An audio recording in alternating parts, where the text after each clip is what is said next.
কাউকে জিনে ধরলে কোরআনের 7টি আয়াতের মাধ্যমে পরীক্ষা করুন। আমার সমাজের ভিতরে অনেক সময় অনেককে দেখা যায় যে তার সিমটমগুলি একটু ভিন্ন, তাকে মনে হচ্ছে যে জিনে আছর করেছে, তার মানে তাকে একটু জিনে দূর থেকে বাতাস দিয়েছে, দূর থেকে তাকে ইশারা করছে, বা জিনে তার উপরে ভর করেছে, জিনে ধরেছে।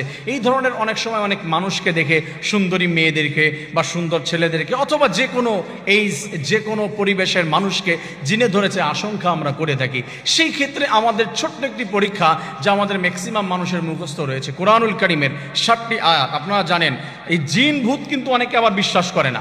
অনেকে বলে যে মেডিকেলের সায়েন্স বা বিজ্ঞান রিসার্চ করে যেটা পেয়েছি যে জিন ভূত বলতে কিছুই নেই। আপনি তো নাদান, আপনি যদি মুসলিম দাবি করেন তাহলে এই কথা বলার কোনো সুযোগ নেই। আল্লাহ তাআলা কোরআনুল কারীমের মধ্যে জিন নামক একটা সূরা নাজিল করে দিয়েছেন।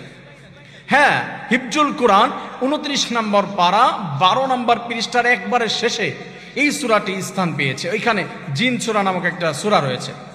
রাসূল করিম সাল্লাল্লাহু আলাইহি ওয়াসাল্লাম কোরআনুল কারীম তেলাওয়াত করছিল আর জিনরা বলতেছিল, ইন্না সামি'না কুরআনান আজাবা, নিশ্চয়ই আমরা আশ্চর্যজনক একটা কোরআনুল কারীমের তেলাওয়াত শুনেছি।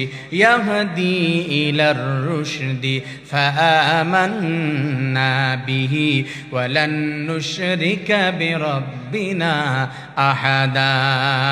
আমরা আশ্চর্য একটা কোরআন শুনেছি, আমরা এটার উপরে হিদায়াত প্রাপ্ত হয়েছি, হিদায়াত এনেছি, আমরা বিশ্বাস করেছি। ওয়ালান নুশরিকা বিরাব্বিনা আহাদা, কোনো অবস্থাতেই কখনো কারো সঙ্গে আল্লাহ তাআলার সঙ্গে আমরা শরীক করব না। এই জিনদের ঘোষণা এই নামক একটা সূরা আল্লাহ তাআলা কোরআনের ভিতরে দিয়েছে। আমার প্রিয় ভাই বোনেরা, এই সূরা জিনের 7টি আয়াত পড়ে যে মানুষকে আশঙ্কা হচ্ছে যে তাকে জিনে আসর করেছে কিনা, জিনে ধরেছে কিনা। আপনি যদি সূরা জিনের 7টি আয়াত পড়ে তার দিকে দম করতে পারেন, ফু দেন, আপনি ইশারা করেন, দেখবেন মুহূর্তের ভিতরে ছটফট শুরু করে দিয়েছে, কান্নাকাটি শুরু করে দিয়েছে। যদি জিন তাকে আছর করে থাকে, ধরে থাকে, তার উপরে ভর করে থাকে, নিঃসন্দেহে মুহূর্তের ভিতরে কান্নাকাটি শুরু করে দিবে। আর যদি জিনের প্রবলেম না থাকে তাহলে তার কোনো পরিবর্তন আপনি দেখতে পাবেন না, স্বাভাবিক যেমন আছে এমনই থাকবে। তা আমরা যদি কাউকে সন্দেহ করি যে জিনে ধরেছে কিনা, এই সূরা জিনের 7টি আয়াতের মাধ্যমে আমরা এটা পরীক্ষা করতে পারি। রব্বুল আলামিন আমাদের সবাইকে সুস্থতার জীবন দান করুন, আমিন।